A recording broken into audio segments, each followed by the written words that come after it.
নিয়োগ দুর্নীতি নিয়ে একযোগে ইডি সিবিআই তদন্ত চলছে। প্রাক্তন শিক্ষামন্ত্রী জেলে, চাকরি গিয়েছে প্রাক্তন শিক্ষা প্রতিমন্ত্রীর মেয়ের, একের পর এক শিক্ষাকর্তার গ্রেপ্তারি। এসবের মধ্যে আজ রবিবার 11 ডিসেম্বর প্রাথমিকের টেট রাজ্য জুড়ে 1460টি কেন্দ্রে পরীক্ষা নেওয়া হবে। বিতর্ক এড়াতে থাকছে নজিরবিহীন নিরাপত্তা ব্যবস্থা। রবিবারের টেট পরীক্ষা নিয়ে হাওড়া জেলায় চূড়ান্ত প্রস্তুতি চলছিল। জেলা প্রশাসন সূত্রে খবর, মোট 38টা কেন্দ্রে পরীক্ষা নেওয়া হবে। মোট 19,562 জন পরীক্ষার্থী এই পরীক্ষায় বসবেন। পরীক্ষা কেন্দ্রগুলিতে ত্রিস্তরীয় নিরাপত্তার বন্দোবস্ত করা হয়েছে। ডিস্ট্রিক্ট লেভেলে কোঅর্ডিনেশনের কমিটির প্রধান জেলা শাসক। প্রাথমিক শিক্ষা পর্ষদের সঙ্গে ওই কমিটির সমন্বয় সাধন করবে জেলা প্রাথমিক শিক্ষা পর্ষদের চেয়ারম্যান। প্রত্যেকটি পরীক্ষা কেন্দ্রের গেটে ঢোকা এবং বেরোনোর সময় সিসিটিভি বসানো হয়েছে। এছাড়াও পরীক্ষা কেন্দ্রের কন্ট্রোল রুমেও থাকবে সিসিটিভি। প্রত্যেক পরীক্ষার্থীকে স্কুলে ঢোকার সঙ্গে সঙ্গে তল্লাশি চালানো হবে। এরপর তার ফিঙ্গারপ্রিন্ট এবং ফেস পরীক্ষাও করা হবে। পরীক্ষা কেন্দ্রে পর্যাপ্ত পুলিশের বন্দোবস্ত করা হয়েছে। এছাড়াও পরীক্ষার জন্য পরিবহন দপ্তরের তরফ থেকে অতিরিক্ত বাসের বন্দোবস্ত করা হয়। পাশাপাশি রেলের তরফ থেকেও হাওড়া ও সাঁতরাগাছি স্টেশন থেকে বিশেষ ট্রেন পরিষেবা রাখার কথাও জানানো হয়েছে। জলপথে ফেরি পরিষেবাও সচল থাকবে।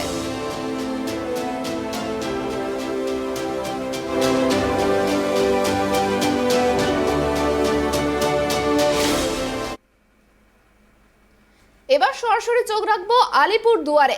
আলিপুরদুয়ারের প্রাথমিক টেট পরীক্ষা নিয়ে যাতে পরীক্ষার্থীরা হয়রানির মধ্যে না পড়েন, সেই জন্য পরীক্ষার স্পেশাল বাস চালাচ্ছে উত্তরবঙ্গ রাষ্ট্রীয় পরিবহন সংস্থা।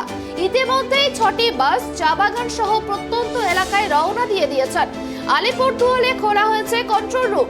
কারোর সিট পড়েছে বাড়ি থেকে 100 কিলোমিটার দূরে, কারোর বা তার থেকেও দূরে।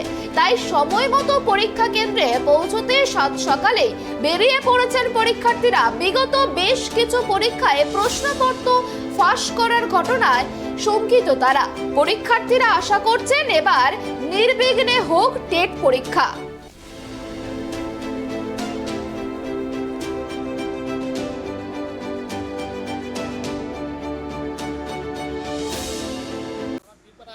এত সকালে বেরোচ্ছেন কেন? এখান থেকে মোটামুটি 100 কিলোমিটার ডিসটেন্স। 100 কিলোমিটার? আচ্ছা, যাবেন কি গাড়িতে? তো সময় মতো পৌঁছাতে পারবেন? এখন দেখি কি করা যায়। কি আশা করছেন? অনেকগুলো পরীক্ষাতে তো নানান সমস্যা তৈরি হলো, কি আশা করছেন এই পরীক্ষা নিয়ে? আশা তো করছি ভালোভাবেই হোক, সবাই ভালোভাবেই দিক।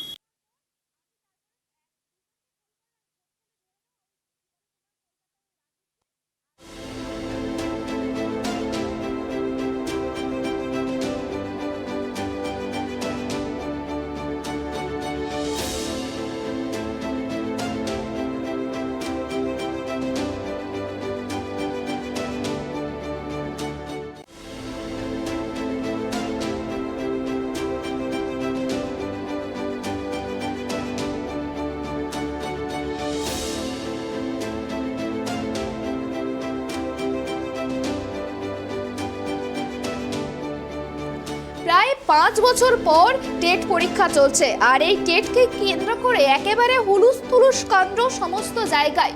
কোথাও যাত্রীদেরকে পৌঁছে দেওয়া হচ্ছে যাতে যাত্রীদের সুবিধার মতো পরীক্ষা কেন্দ্রে পৌঁছে যেতে পারে এবং নির্বিঘ্নে পরীক্ষা দিতে পারে। সেই কারণের জন্য যাত্রীদেরকে তাদের পরীক্ষা কেন্দ্রে পৌঁছে দেওয়ার জন্য পরিবহন দপ্তর থেকে বিভিন্ন রকম পরিষেবা দেওয়া হচ্ছে। কোথাও ট্রেনের ব্যবস্থা করা হয়েছে, তো কোথাও বাসের ব্যবস্থা করা হয়েছে। টেট পরীক্ষার্থীদের পরীক্ষার জন্য কোথাও 100 কিলোমিটার দূরে কারো সিট পড়েছে, কারোর আবার সিট তো তার থেকেও অনেক দূরে। তাই সময় মতো পরীক্ষা কেন্দ্রে পৌঁছতে সাত সকালেই বেরিয়ে পড়েছেন পরীক্ষার্থীরা। ইতিমধ্যেই পরীক্ষা কেন্দ্রে পৌঁছেও গিয়েছেন, হয়তো পরীক্ষা শুরুও হয়ে গিয়েছে। আর এই পরীক্ষাকে কেন্দ্র করে যাকে বলে চারিদিকে এখন চরম পরিস্থিতি, একেবারে টেট উৎসব চলছে যাকে বলে। সমস্ত জায়গায় কড়া নিরাপত্তা।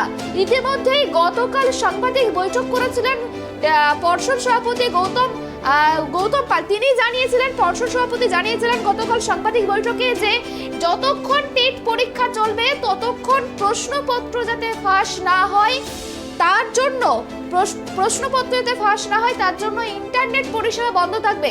সেই মতোই কিন্তু প্রায় 11:30 থেকে 2:30 পর্যন্ত এই পরিষেবা বন্ধ থাকবে, এমনটাই কিন্তু জানিয়েছিলেন পর্ষদ সভাপতি। এই মুহূর্তে আমরা আমাদের পেয়ে গেছি প্রতিনিধিকে, আমাদের সঙ্গে রয়েছেন প্রসেনজিৎ। প্রসেনজিৎ, তোমার কাছে জানতে চাইবো, আজ টেট পরীক্ষা, পরীক্ষার্থীরা কতটা নির্বিঘ্নে পরীক্ষা কেন্দ্রে পৌঁছতে পারছেন? দেখো, প্রথমেই বলে রাখবো যে আজকে হাওড়ায় প্রায় 5 বছর পর টেট পরীক্ষা সম্পূর্ণভাবে পরীক্ষা হতে চলেছে প্রশাসনের কড়া নিরাপত্তার মধ্যে। এবং যেখানে বলে রাখবো যে হাওড়ায় পরীক্ষার্থী প্রায় মোট 38টি জায়গায় পরীক্ষার্থীরা পরীক্ষা দেবে এবং তার জায়গায় 19,526টি পরীক্ষার্থী বসবে পরীক্ষা দিতে।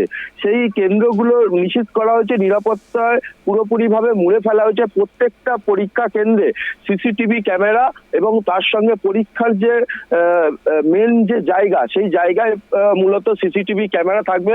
পুরোপুরি সিসিটিভি ক্যামেরাগুলো নজরদারি করছেন শিক্ষা পরিষদ এবং সেই শিক্ষা পরিষদের পক্ষ থেকে বিভিন্ন প্রশাসনিক আধিকারিকরা তারা দফায় দফায় আসছেন এবং বিভিন্ন স্কুল ভিজিট করছেন এবং সেই স্কুলে বিভিন্ন ছবি কিন্তু ধরা পড়ছে, যেখানে শিক্ষা পরিষদের পক্ষ থেকে যে বিভিন্ন মানুষের যে ছাত্রছাত্রীরা যারা টেট পরীক্ষা দেবে তাদের বক্তব্য হচ্ছে যে বিগত কয়েকদিন ধরেই দেখা যাচ্ছে যে টেট পরীক্ষা দিয়েও কিন্তু বিশেষ কিছু সুরাহা পায়নি, কিন্তু এই পরীক্ষায় কি ফলাফল হবে তাতে কিন্তু একটা আশা রয়েছে তাদের মনে এবং তাতে করে আরো আগামী দিনে প্রজন্মে তারা অন্য কিছু ভাবনা চিন্তা করতে পারবে, এরকমটাই কিন্তু পরীক্ষার্থীরা জানাচ্ছে।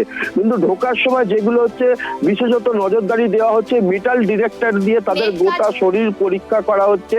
একদিকে যেরকম তাদের কাছ থেকে পেন, একটির বেশি পেন তারা ব্যবহার করতে পারবে না, জলের বোতল ব্যবহার করতে পারবেন না, বাইরে থেকে কোনো জিনিস, শুধু তাদের অ্যাডমিট কার্ড যে সকল জিনিস সরকারি নথি, সেই নথি সহ রোল নম্বর নিয়েই তারা প্রবেশ করতে পারবেন। ভেতরে কোনো প্লাস্টিক জাতীয় দ্রব্য ব্যবহার করতে পারবে না, চুলের খোপা, ক্লিপ, এই সকল জিনিস ব্যবহার করতে পারবে না।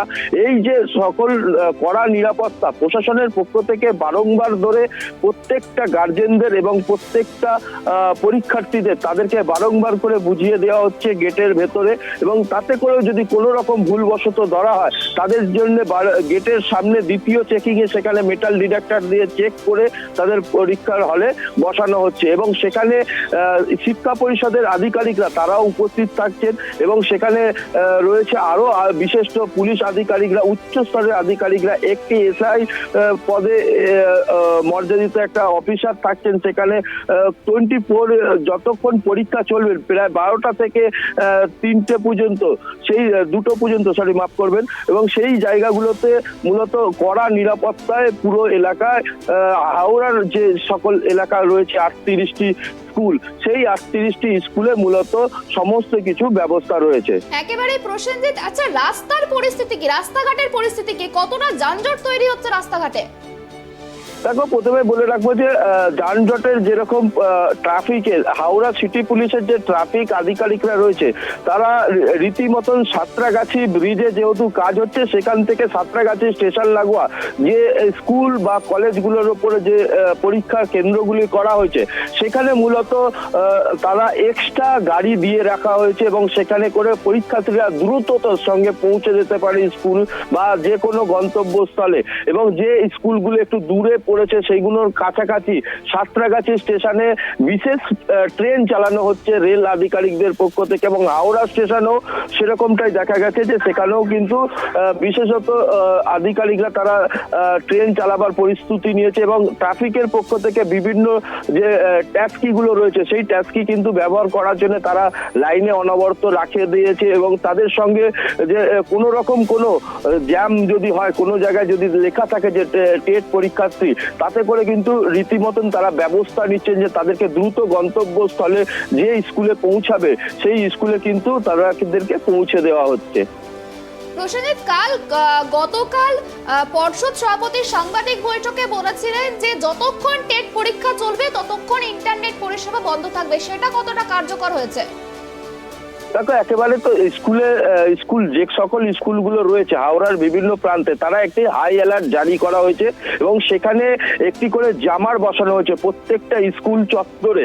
সেই জ্যামারের সাহায্যে কোনো রকম কোনো মোবাইল ইন্টারনেট পরিষেবা, মূলত ইন্টারনেট পরিষেবা পুরোপুরিভাবে বন্ধ রাখা হচ্ছে এই 2 ঘন্টার জন্য এবং তার পরবর্তী সময়ে আবার ইন্টারনেট পরিষেবা চালু হয়ে যাবে। এবং শিক্ষা পরিষদ যেটা জানিয়েছেন যে হাওড়া সহ কেন যে সকল জায়গাগুলোতে এই পরীক্ষা কেন্দ্রগুলো মূলত সেখানে একটি করে জ্যামার বসানো হয়েছে এবং সেই জ্যামারের মাধ্যমে টোটাল স্কুল চত্বর এলাকায় কোনো রকম কোনো ইন্টারনেট পরিষেবা তারা পাবে না। এবং এই ইন্টারনেট পরিষেবা সেখানে মূলত যেখানে তাদের যে সরকারি যে কাজ হবে সেইগুলো কিন্তু ইন্টারনেট পরিষেবা পাবে বা ল্যান্ডলাইনে যারা কানেকশন রয়েছে তারাই কিন্তু ইন্টারনেট সরকারি অফিস কাছারি যদি থাকে সেইগুলো কিন্তু ইন্টারনেট পরিষেবা থাকবে। যেহেতু আজকে রবিবার ছুটির দিন, কোনো রকম সরকারি অফিস বা দপ্তর খোলা থাকে না, সেই জন্যই কিন্তু এই যে সকল এলাকাগুলোতে মূলত এই ব্যবস্থাগুলো নেওয়া হয়েছে। সঙ্গে থেকে প্রসেনজিৎ, তোমার কাছে পরবর্তী ক্ষেত্রে আমরা আবারও আসবো। যেমনটা জানতে পারলাম প্রশাসনের তরফ থেকে কিন্তু একেবারেই কড়া পদক্ষেপ নেওয়া হয়েছে টেট পরীক্ষাকে কেন্দ্র করে যাতে কোনো রকম কোনো সমস্যা তৈরি না হয়, প্রশ্নপত্র যাতে ফাঁস না হয় তার জন্য কিন্তু কড়া পদক্ষেপ নেওয়া হয়েছে, যা রীতিমতো কার্যকর হয়ে গিয়েছে।